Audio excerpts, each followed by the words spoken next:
para moderar a próxima mesa, eu gostaria de chamar ao palco o nosso grande parceiro, Américo Matar, diretor-presidente da Fundação Telefônica Vivo.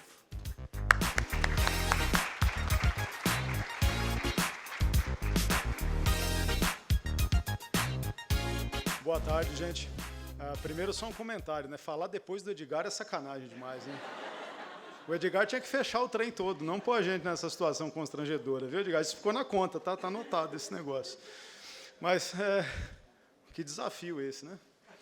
Mas ele falou de umas coisas importantes, né? Não tinha ideia da dimensão que a Primavera X tomou. E ela tem tudo a ver com o que nós estamos falando agora, sobre liderança e esse mundo hiperconectado, né? Desde lá de 2013, daquelas manifestações que vivemos aqui em São Paulo, a gente não entende muito bem como é essa questão online, como é que essas pessoas conseguem se articular sem uma liderança claramente definida, e, de repente, uma criança com 11 anos faz uma mobilização incrível e despolui um córrego da sua região. E agora está movimentando todas as escolas de um estado. Então, como é que isso acontece? Muito se deve, porque, assim como vocês, todos nós aqui, acho que todos nós somos migrantes digitais. A gente não nasceu nessa era hiperconectada, então a gente não entende muito bem a força da tecnologia ainda. Isso não está muito claro para todos nós, né? Porque é tudo muito rápido, tudo acontece a uma velocidade incrível. Enquanto eu estou aqui falando com vocês, em 60 segundos na internet, é uma loucura, é quase 1 milhão de vendas online. Eu não tinha ideia desse negócio, mas o Tinder, 1.400.000 likes. Isso é uma loucura. A velocidade como as coisas estão se processando hoje. No Netflix, esse número também assusta. 694.000 horas assistidas em 60 segundos. Teoria da relatividade de Einstein colocada à prova. Em 1 minuto, 694.000 horas. E é nesse mundo, nesse cenário, que a gente discute liderança. Como essas crianças que estão vindo ali vão ocupar esse ato de liderança que nós estamos vivendo agora. Porque nós estamos vivendo nessa letargia, Edinho. Eu chamo o Edgar de Edinho, tá, gente? É assim. É há muito tempo, né? Essas crianças vão ocupar um espaço que nós não estamos ocupando. Porque essa capacidade de articulação, essa capacidade de movimentação, de mobilização, de não ter vergonha de convidar o outro a fazer uma ação, ela é incrível e só eles têm. A gente não tem essa propriedade, essa capacidade. Então, nesse cenário todo que a gente vivencia, né, a gente está soltando agora uma pesquisa, momento Jabá, estamos soltando uma pesquisa chamada Juventude Conectada, e surge algumas coisas ali que preocupam nessa pesquisa. É uma escuta dos jovens, 45% deles estão dizendo que a tecnologia aumentou o radicalismo. Outro dado, 60% diz que aumentou o isolamento. E aí, quando eu vejo Primavera X aqui, me assusta esse número. Qual é essa esquizofrenia, né? Tem um grupo de jovens dizendo que aumentou o isolamento e tem uma moçadinha aqui fazendo uma transformação incrível. Como é que a gente lê esses dados? Como é que a gente apoia esses movimentos? Então, falar de liderança nesses tempos hiperconectados requer de todos nós, migrantes digitais, entender uma outra concepção de relacionamento. Um outro entendimento de como as conexões humanas estão sendo realizadas através da tecnologia. Isso não significa que a gente vai ficar isolado lá, a criança está isolada com seu tablet, seu computador lá no quarto dele, meu filho só joga internet, só fica no videogame, nem fala com a gente, só bom dia, boa tarde, boa noite, de vez em quando alguém põe um pedaço de pizza debaixo da porta. Porque se abrir a porta enquanto estiver jogando alguma coisa, o trem ferve. Mas ele está conectado com outras pessoas. Ele está preocupado com outras questões. Então, a pergunta que sempre nos surge é como mobilizar e preparar as nossas futuras lideranças para esse cenário, que é um cenário fluido, líquido, incerto, não tem nenhuma certeza posta. Essas velocidades de transformações que nós estamos vivendo agora não nos permite traçar um modelo de previsibilidade. Tudo aquilo que a gente imaginou não deu certo. Imagina só, nós encontramos os Jetsons. Os Jetsons, o desenho da nossa infância, bom, da minha infância, né, se passava em 2019. O Marty McFly chegou uns anos atrás, né? Veja só, chegamos nesse lugar. E aí a pergunta crucial que fica é como formar lideranças. Como que a gente prepara essa juventude e nós mesmos nos integramos a esses movimentos, dado esse cenário todo hiperconectado, essa movimentação incrível, esse dinamismo. Particularmente, eu tenho um olhar muito otimista para tudo isso, Porque depois do advento desse negocinho aqui, todo mundo pode se mobilizar. Todos nós temos um escritório de bolso. Isso não é celular mais, é um escritório de bolso. 2013 mostrou para a gente essa capacidade de mobilização. Bom, para falar desses temas conosco, eu tenho o prazer de dividir essa mesa aqui com o Lucas Prete, diretor do Change.org. Lucas, vem para cá. O Fernando Galo, que é o gerente de políticas públicas e governo do Twitter.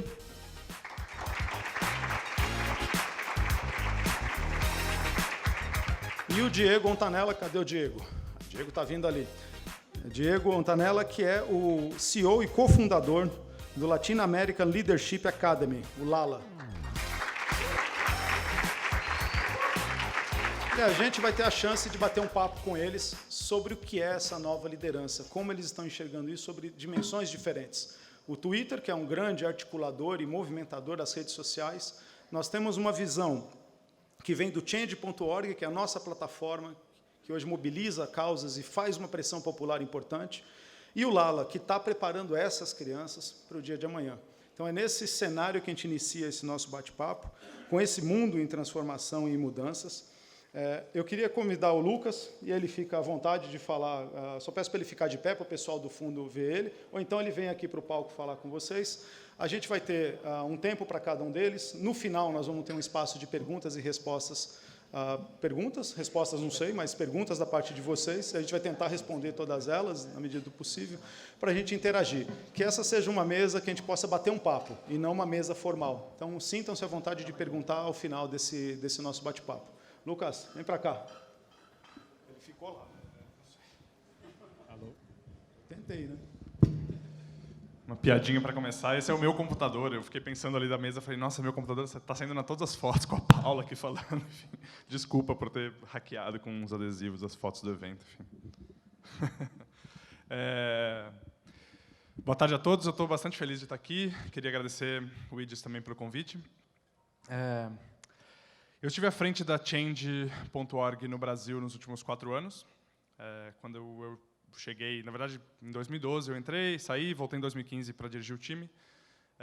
A gente tinha 2 milhões de pessoas usando a plataforma aqui. Todo mundo conhece, né, o nosso modelo ali. Qualquer pessoa pode entrar ali, fazer uma demanda, colocar o seu tomador de decisão e começar a recolher apoio e mobilização em torno daquilo. As pessoas são notificadas e os tomadores de decisão são pressionados a responder e respondem. E a gente hoje, no mundo inteiro, são mais de 300 milhões de pessoas. E a gente tem um dado bem interessante, quando me perguntam, isso funciona mesmo? Né? De que, no mundo inteiro, a cada hora, uma petição vence. Ou seja, quando a gente fala em vitória, quando algum pedido foi atendido. Enfim.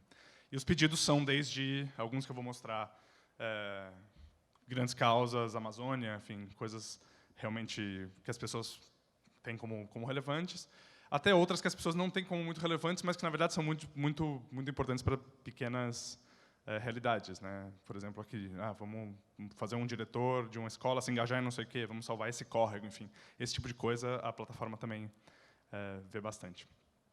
Voltando, eu cheguei em 2015 com 2 milhões de pessoas e hoje são mais de 20 milhões de pessoas no Brasil. O Brasil é o principal país da Change fora os Estados Unidos. E, nesse momento, eu passei a liderar uma equipe de produtos, que a gente chama, justamente com um desafio, que era o seguinte, a gente conseguiu atingir uma massa crítica no mundo. Né? O modelo de petição responde às notícias todos os dias. É claro que em modelos, por exemplo, parecidos com os do Twitter, que alguma coisa acontece, você amanhã vê uma petição, já recebeu no seu WhatsApp, e alguém te pedindo para compartilhar, assinar, enfim. Isso acho que está bastante na vida de todas as pessoas. Mas compartilhar e assinar não é exatamente suficiente mais. A gente está um pouco com essa visão. Né? Legal, a gente chegou aqui, as redes sociais estão em um momento de crise, como disse o Américo, a gente vê a polarização acontecendo ali também, a gente tem petições opostas, com uma maior força, tem um radicalismo, a gente está num momento em que muitos processos de difamação, enfim, tem uma disputa jurídica legal, enfim, que talvez a gente discuta isso hoje também, em que a gente precisa ir um pouco além do que a gente está fazendo da nossa teoria da mudança. Né? A gente tem o nosso Theory of Change da Change.org é que qualquer pessoa pode levantar e pautar alguma coisa.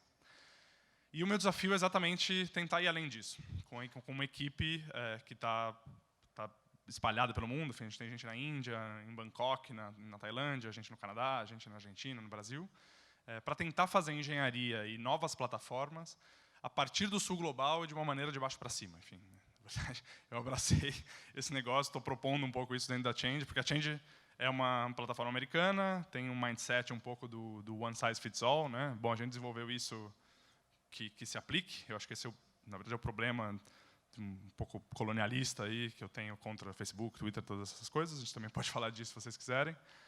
E eu estou tentando fazer diferente. E a primeira coisa que a gente criou, como tem mais 3 minutos, acho que vai dar. Deixa eu ver se tem que desbloquear o computador. A primeira coisa que a gente criou foi um template que a gente chama de movimentos. O primeiro disparador dele é juntar petições sobre a mesma causa. E aí, isso se conecta com o tema do evento. A gente vê que as pessoas que assinam uma petição, elas são os apoiadores daquela coisa, daquela causa, enfim, quando são chamadas, agem, vão para protesto, enfim, o modelo gira, mas elas não fazem parte de uma comunidade. Eu acho que esse é o grande ponto que essa ferramenta quer começar a fazer. Então, por exemplo, isso, na verdade, é o maior movimento já criado dentro da Change. Ele é mundial. Se você ver, a gente pode filtrar por país para ver. Isso são petições criadas para defender a Amazônia em todos esses países. Esse é o número de assinaturas somadas. Aqui são as últimas pessoas que entraram nesse movimento. E aqui a gente consegue mostrar todas as petições com diferentes pedidos e com diferentes tomadores de decisão, enfim. As pessoas podem assinar, etc. Claro que isso é uma versão desktop, mas se cada um entrar no amazonia-change.org, pode, enfim, inclusive, assinar e entrar no movimento também, com uma versão mobile, blá, blá, blá. Só queria mostrar uma das questões aqui, que a gente acabou de fazer uma entrega no Congresso de um dos peticionários, que é do Acre. A gente está também articulados com a Alemanha e com a Espanha, interessados em fazer um grande ato na Amazônia, chamando todas as pessoas da região norte para ir lá. Enfim, isso, quero dizer que a gente está tentando, com essa ferramenta, juntar as pessoas em um sentimento de comunidade em torno de uma petição. Esse é um exemplo, enfim, Brasil, meio ambiente, tudo isso, e eu queria, no meu último minuto aqui, mostrar quanto a gente já conseguiu na Índia ir um pouco mais além desse discurso massivo, né? Porque ainda falando em comunidade, em petições, essas coisas, eu ainda, enfim, a escala ainda é o que tem, né? 12 milhões, um monte de gente, um monte de petição, enfim. Mas como que a gente pode ir além para tentar uma conexão parecida, enfim, com o Primavera X, quando as pessoas têm uma conexão de verdade, né? Quando elas estão juntas. Esse é um programa que a gente faz na Índia. A Change da Índia descobriu que ali eles tinham um dado alarmante de que 15%, de 15% a 20% das petições eram criadas por mulheres, enquanto elas assinavam 80% das petições. Então, isso é um dado incrível para dizer quem que tem voz naquela sociedade. No Brasil, para quem está curioso, não é tão diferente. No Brasil, 35% são criados por mulheres e elas assinam a grande maioria, ou seja, as mulheres, isso mostra que as mulheres hoje em dia estão apoiando as causas que os homens causam, enfim, criam, então isso é uma questão. E eles decidiram fazer um programa baseado em comunidade na Índia. 1 minuto eu tenho, vamos lá. E o que é isso? Eles juntaram, eles fazem um tipo de um bootcamp, enfim, a gente chama de Learning Lab, que eles juntam 30 pessoas por edição, hoje já é uma comunidade de 150 mulheres, que se conhecem, passam 4 ou 5 dias juntas e criam juntas as petições de cada uma delas. E esse site, que usando a mesma tecnologia que a gente desenvolveu na Fundação Change, junta, e aqui a gente consegue filtrar pelos tópicos, para vocês verem que também não é só sobre feminismo, não é só sobre direito das mulheres, mas as mulheres opinando sobre todas as questões. Elas criaram uma rede que trabalha para escalar a campanha de cada uma de uma maneira única. Enfim. Tem um monte mais de detalhes, a gente pode conversar mais sobre isso. E eu queria só dar a última coisa para dizer que isso tudo foi realizado com a parceria que a gente teve do Omidyar Group, pelo Luminate, não sei, a maioria das pessoas conhece aqui. Esse é o tipo de tecnologia que a gente desenvolve financiados por eles. E o próximo passo disso A gente já tem como mostrar betas para quem quiser ir em reuniões aqui e tal. A gente vai lançar no fim do ano, na virada do ano, um aplicativo para as pessoas que assinaram a mesma petição e que estão dentro do mesmo movimento possam se comunicar entre elas. Vai ser um tipo de um Slack, vamos dizer, para quem conhece o Slack, para essas causas, para ter movimentos orgânicos. E estamos em busca de financiamento para isso, caso alguém se interesse. É isso. Muito obrigado.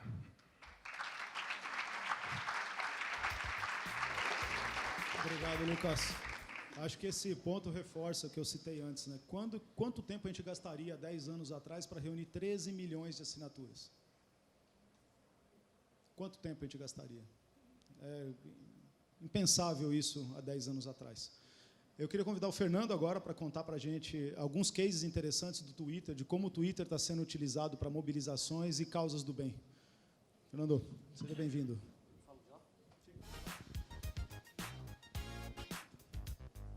Bom, primeiro dar boa tarde para o Américo, para o Lucas, para o Diego. Boa tarde a todas e a todos vocês. Agradecer o convite, agradecer ao IDES, parabenizar pela organização do fórum e agradecer pela oportunidade de falar sobre tecnologia e de falar sobre o Twitter.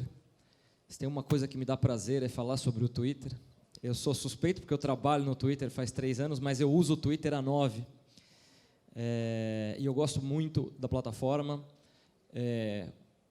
Não sei se vocês sabem disso, apesar do Twitter já ter 13 anos, as pessoas ainda confundem um pouco as plataformas, as suas naturezas, né? E tem naturezas diferentes. O Twitter é a única plataforma que é efetivamente pública e de tempo real. E, portanto, é provavelmente o melhor lugar para você se manter informado. É assim que eu uso o Twitter, é assim que muita gente usa o Twitter para se conectar com informação em tempo real, para se conectar com seus interesses, mais do que propriamente com pessoas, mas seja a política, o esporte, a música.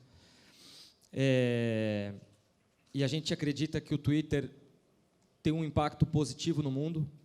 O Twitter tem um propósito, o Twitter definiu o seu propósito de existir como servir a conversa pública, e a gente quer servir a uma conversa pública cada vez mais saudável.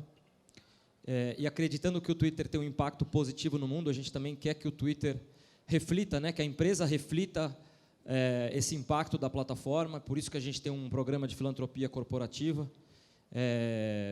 por meio do qual a gente faz desde dias de voluntariado até tem um programa de anúncios pro bono no Twitter em relação a algumas causas que a gente apoia, entre elas a mudança do clima, doações de computadores, muitos treinamentos que a gente faz para a sociedade civil para que utilize o Twitter em mais alto nível, enfim. Mas mais importante do que o que a gente faz é o que os usuários fazem, é o impacto que os usuários comuns do Twitter estão fazendo todos os dias na plataforma.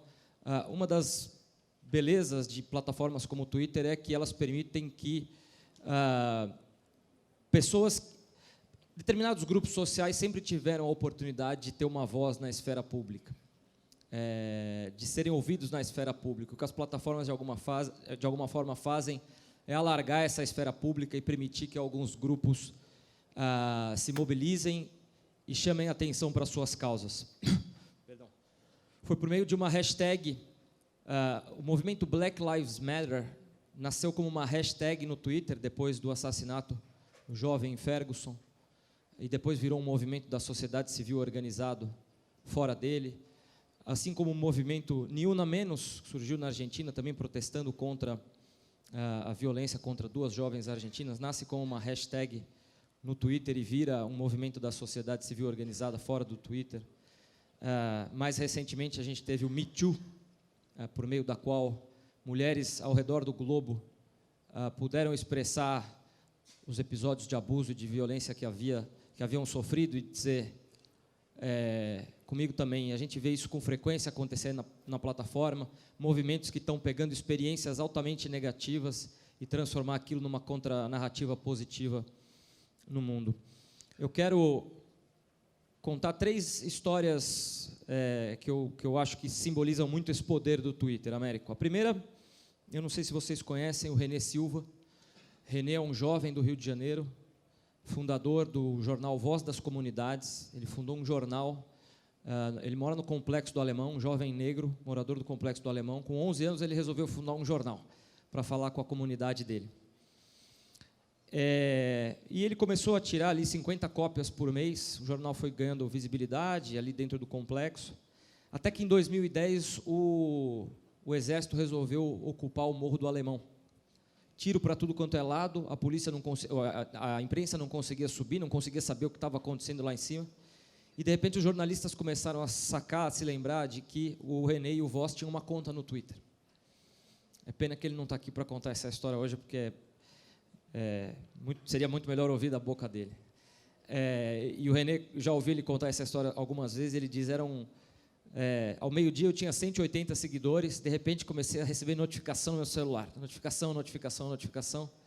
10 horas da noite eu tinha 10 mil seguidores, os meus tweets estavam aparecendo na Globo News, as pessoas estavam se informando por meio da minha conta no Twitter.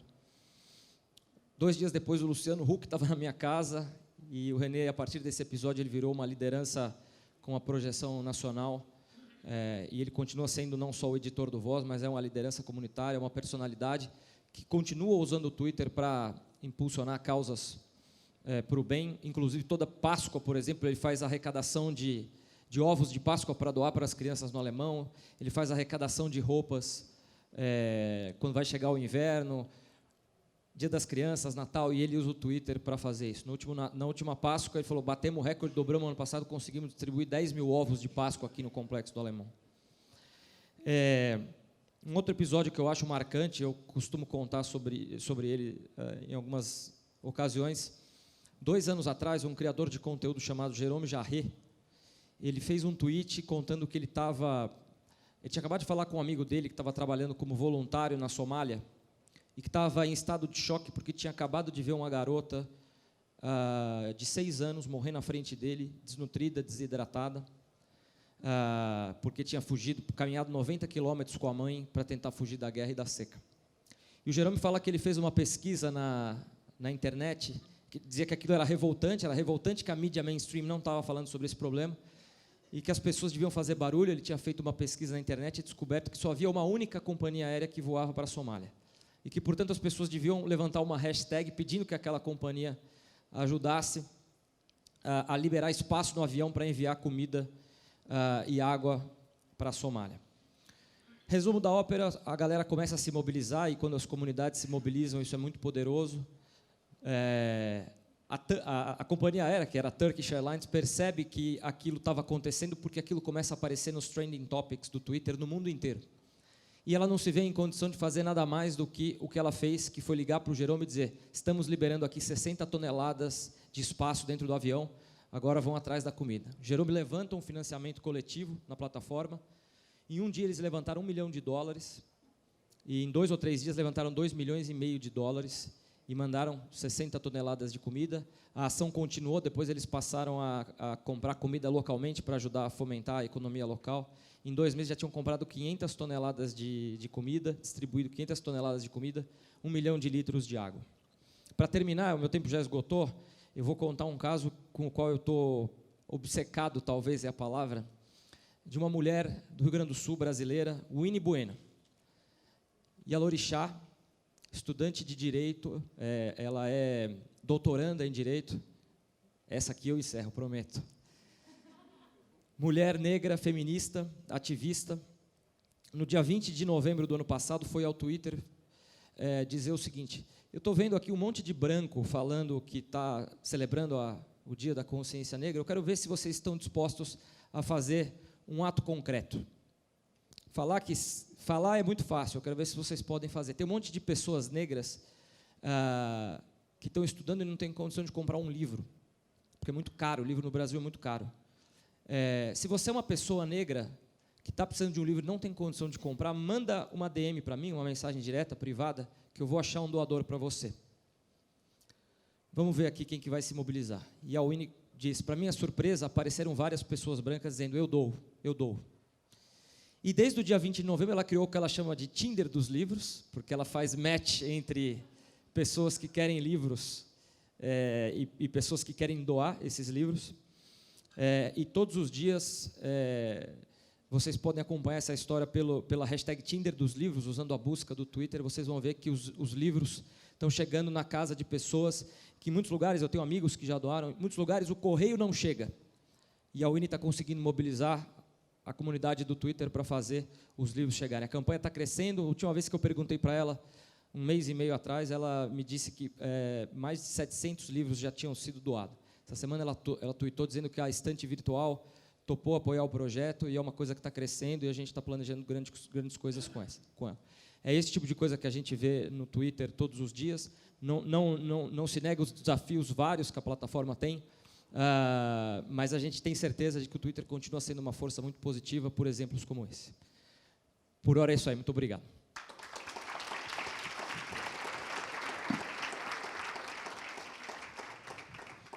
Acho que esses exemplos ilustram bem. Acho que o Twitter tem uma coisa interessante, a comunicação peer-to-peer. E a gente vê isso acontecendo desde as últimas eleições, muito embora, de vez em quando, eu penso que tem que ter alguns políticos que precisariam ter um parental control. Mas, enfim, a vida é assim, a comunicação é livre, né? Então o Twitter tem essa função. Nenhuma mensagem direcionada a ninguém nem a nada, é simplesmente um comentário aberto, gente, por favor. Eu queria convidar o Diego agora a contar para a gente um pouquinho do que é a iniciativa Lala. Diego, please, come on. Thank you. Paula, thank you for the invitation. And everyone, please forgive my Portuguese. It might sound a little bit like English. Growing up in Lima, I saw a lot of injustice, suffering, just unfairness all around me. So as a teenager, I grew up with questions around what could I do with my life to solve these problems that I saw all around me. But it always felt like for some reason I had to do it by myself. I was wondering what is the highest impact career? What is the biggest point of leverage to solve these systems of complex problems? And I couldn't find an answer, so I left Peru when I was 19 and spent the next 10 years searching for ideas, searching for answers in 4 continents. And I'll tell you what I found, but soon. I'll tell you more about the problems first.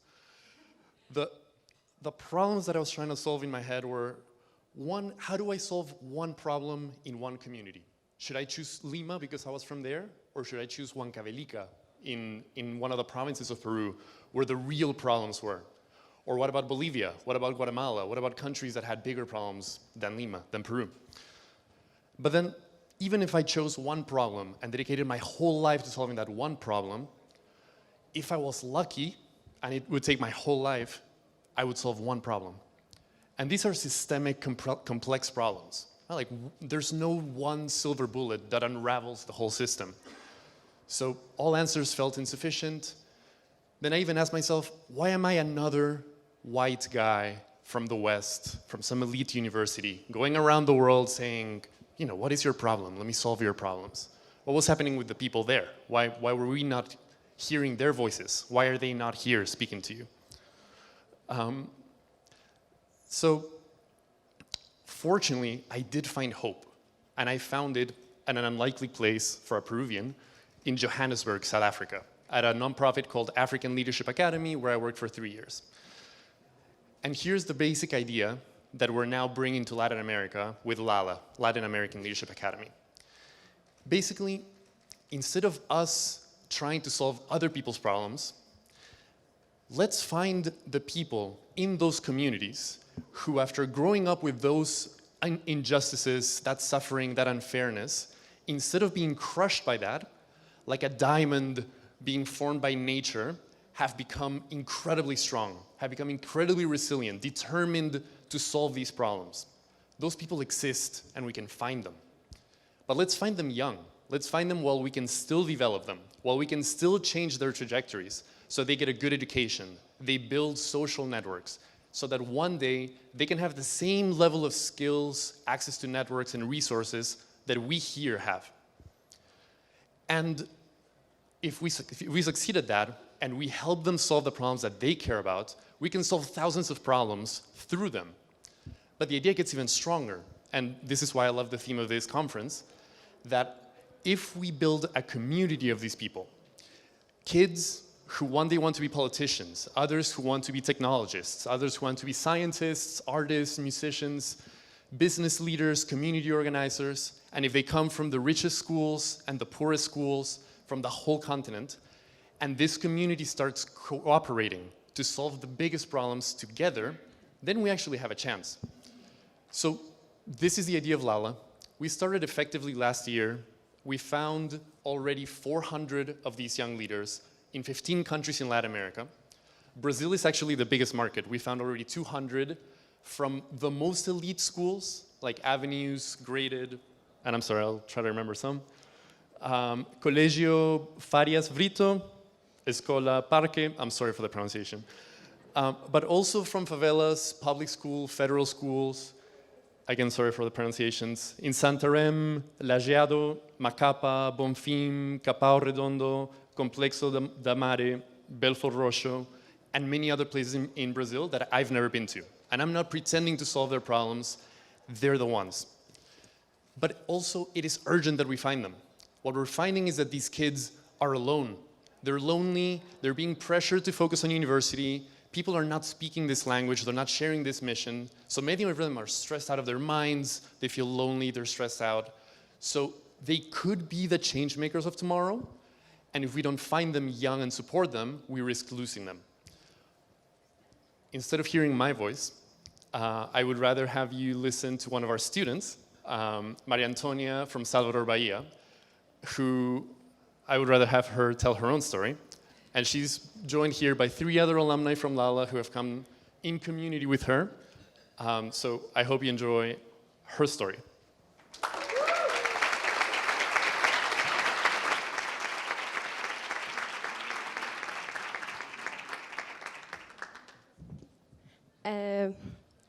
Boa tarde, eu me chamo Maria Antônia, eu tenho 19 anos, eu sou brasileira, nordestina, baiana e moro em Salvador. E eu me considero uma ativista a favor dos direitos das mulheres e das pessoas negras. Mas esse título, assim como os outros que eu disse, que eu sou brasileira, nordestina e baiana, eu não escolhi. Foi a minha existência que impôs. Eu sofri muito racismo na escola por causa do meu cabelo armado. Então, chegar aqui com o meu cabelo assim é um ato de resistência. E todas as vezes que eu falava para as pessoas que eu me sentia incomodada como as mulheres eram tratadas e como as pessoas negras não eram vistas em lugares de poder, todo mundo me dizia a seguinte frase: cara, você é muito jovem ainda, tem muita água pela frente, relaxa. E eu ficava, nossa, tá bom, vamos lá. Quando eu ficar mais velha, eu vou resolver isso. Ou então outras pessoas diziam, calma, você ainda não tem dinheiro suficiente para isso, mas vai dar certo. Só que, assim, eu não tenho esse tempo. Porque, como o Edgar já falou, a gente tem absolutamente 7 anos, só 7 anos, para salvar o mundo. E, assim, é muito pouco tempo. Então, exato. Então, todas as minhas atividades que eu estava fazendo, que era simulações das Nações Unidas, meu vegetarianismo, assim, meu grupo no Facebook sobre feminismo não estava dando certo. E foi no Facebook que eu encontrei o LALA, que é o Latin American Leadership Academy. E ele tinha uma proposta muito legal, que era de empoderar os jovens e fazer com que eles fizessem impacto social. Então, eu falei, tá, não custa nada tentar, porque tudo que eu faço, todo mundo acha que não vai dar lugar nenhum. Então, vamos lá. Eu ganhei 80% de bolsa no LALA, porque eu precisava da bolsa. Eu venho da periferia de Salvador, eu moro no bairro do Dorão. Eu acho que ninguém sabe, porque é bem quebrada. É bem quebrada. E, para conseguir ir para o LALA, eu criei uma loja online através do Instagram mesmo. Várias pessoas fazem isso. E eu trouxe uma blusa que eu fiz à mão para mostrar, para pagar as minhas despesas para ir para o LALA. E foi algo que foi muito valorizado no LALA e que eu achava que não ia ser. Essa é a minha blusa.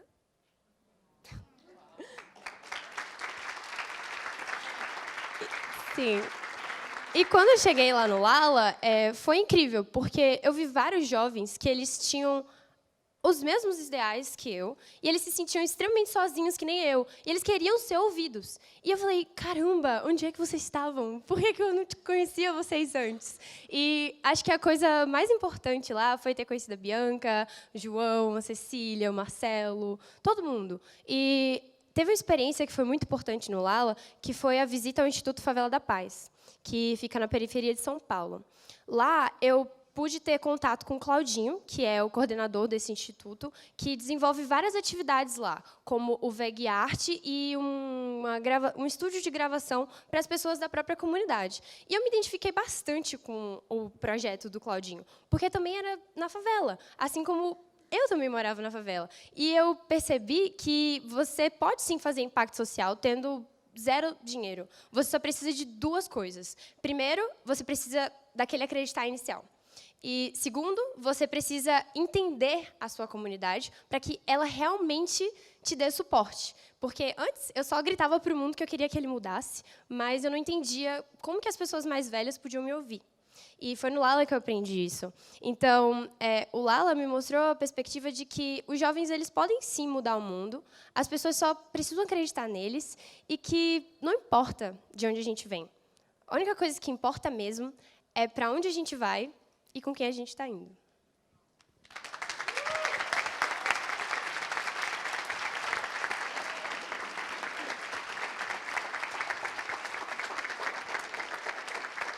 Fica aqui, não vai embora, não. Maria Antônia, antes de mais nada, eu também venho da favela, da periferia. Então, tem sim espaço para quem quer inovar. Eu confesso que, na tua idade, eu estava pensando em coisas muito menos salutares do que você está fazendo agora. É verdade, tenho que admitir isso para vocês. Acho que todo esse exemplo que a gente está vendo de mobilização, eu queria fazer uma pergunta para vocês quatro.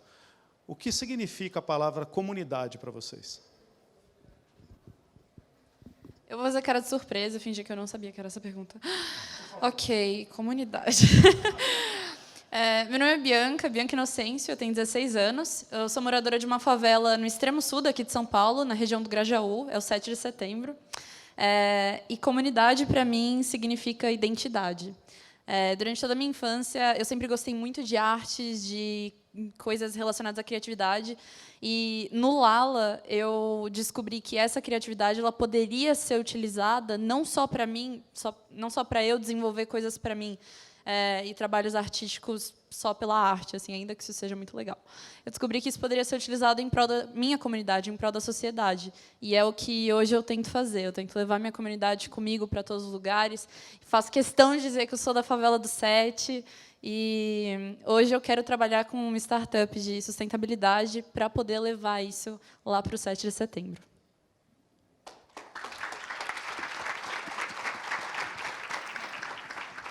Bom, primeiramente, boa tarde. Meu nome é Caio, eu sou de Pindamonhangaba, interior de São Paulo. E essa questão de comunidade é muito relevante hoje em dia. E eu confesso que eu também já sabia que essa ia ser a pergunta, e que eu tinha pensado em alguma coisa para dizer, mas que eu subi aqui agora e não faz sentido nenhum falar o que eu queria falar. Então, para mim, comunidade é isso. É o que a gente está vendo hoje. É um monte de gente que não se conhece. Aqui eu conheço 7 pessoas no máximo, mas que estão dispostas a se juntarem para trabalhar nas mais diversas causas, para seja restaurar o rio, seja empoderar as mulheres. Então, para mim, comunidade é isso. É um grupo de pessoas que está convivendo junto, que está todo dia ali com as suas relações e está disposto a fazer alguma mudança. Obrigado.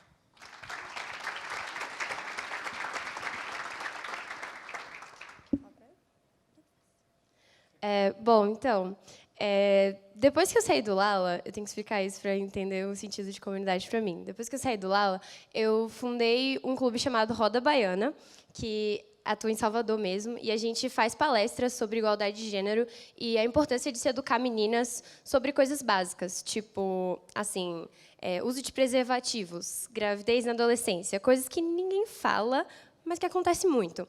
E fazendo esse trabalho, que parece ser fácil, mas é muito difícil falar sobre essas coisas, principalmente quando você é muito jovem, eu percebi que o conceito de comunidade ele é algo muito, muito amplo, mas, ao mesmo tempo, ele é muito simples. Porque, a cada reunião que eu tinha no Girl Up, lá no Roda Baiana, eu percebia que as pessoas, elas simplesmente queriam um espaço para serem ouvidas.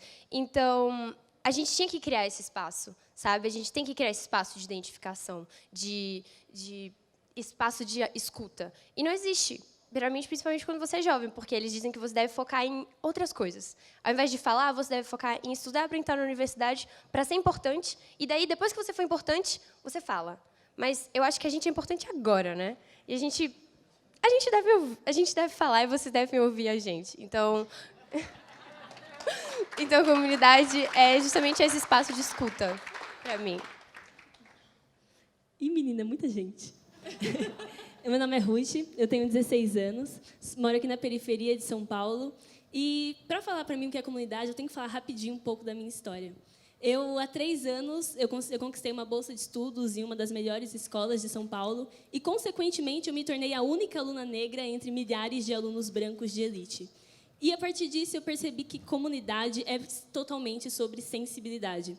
Porque eu só consegui conquistar o meu pertencimento, conquistar a minha identidade, entender o meu poder enquanto mulher negra dentro da sociedade brasileira, a partir da sensibilidade que as pessoas tiveram em relação à minha história e a partir da sensibilidade que eu tive em relação a entender outros pontos de vista.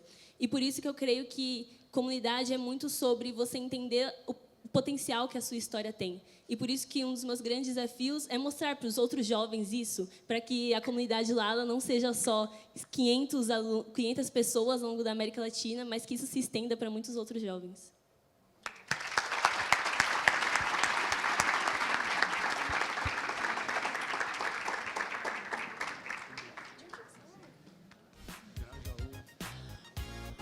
Parque Santo Antônio e Vila Joaniza. Ela me perguntou de onde eu vim, né, da comunidade de São Paulo. Eu morei em tanto lugar em São Paulo que até... mas eu venho do extremo sul de São Paulo, região do Grajaú, Parque Santo Antônio, morei no Jardim Novo Mundo, morei em Diadema, Vila Joaniza, morei em vários bairros, porque a gente realmente tinha que mudar, não tinha outro jeito. Bom, o tema liderança e mundo digital acho que foi muito ilustrado para vocês, que independe da faixa etária, independe de onde a gente estiver, depende do nosso propósito, daquilo que nós queremos fazer. Eu me sinto muito orgulhoso de ver esses jovens aqui representados, e uma fala da Maria Antônia me toca muito, porque eu acho que nós somos muito mais do que rótulos. Coxinhas, mortadelas, pretos, brancos, azuis, amarelos, de direita, de esquerda, a gente é muito mais do que isso. A gente é muito mais rico do que essas caracterizações pobres para definir o que é um ser humano. E dentro do mundo digital ficou muito mais fácil. A ONU falou que a gente tem 55 gêneros humanos. Na minha cabeça cabem 4. Minha criatividade parou no 4º. Ali eu não consegui ir muito além. Porque eu só vejo um gênero humano, com todas as suas cores, variações e diferenças. E esse único gênero humano precisa se identificar e, através da minha humanidade, olhar na sua diferença o reflexo dela. E, a partir disso, eu não preciso mais de outras caracterizações. Eu preciso simplesmente enxergar como outro ser humano. Então, para mim, 50 gêneros não faz sentido. Nos afasta ao invés de nos conectar. E o mundo digital está aqui para isso. Nós vimos vários exemplos aqui de coisas muito positivas que se pode fazer com a tecnologia. Obrigado a cada um de vocês pela paciência. Obrigado aos jovens que tiveram coragem de subir aqui nesse palco, de falar, dar o seu depoimento. Não é fácil estar aqui. Muito obrigado a cada um de vocês. Em função do nosso adiantado do tempo, a gente não vai conseguir abrir para perguntas, mas no intervalo, no final, eles vão estar aqui, os nossos palestrantes vão estar aqui com vocês. Abusem deles, perguntem e conversem. Obrigado, gente.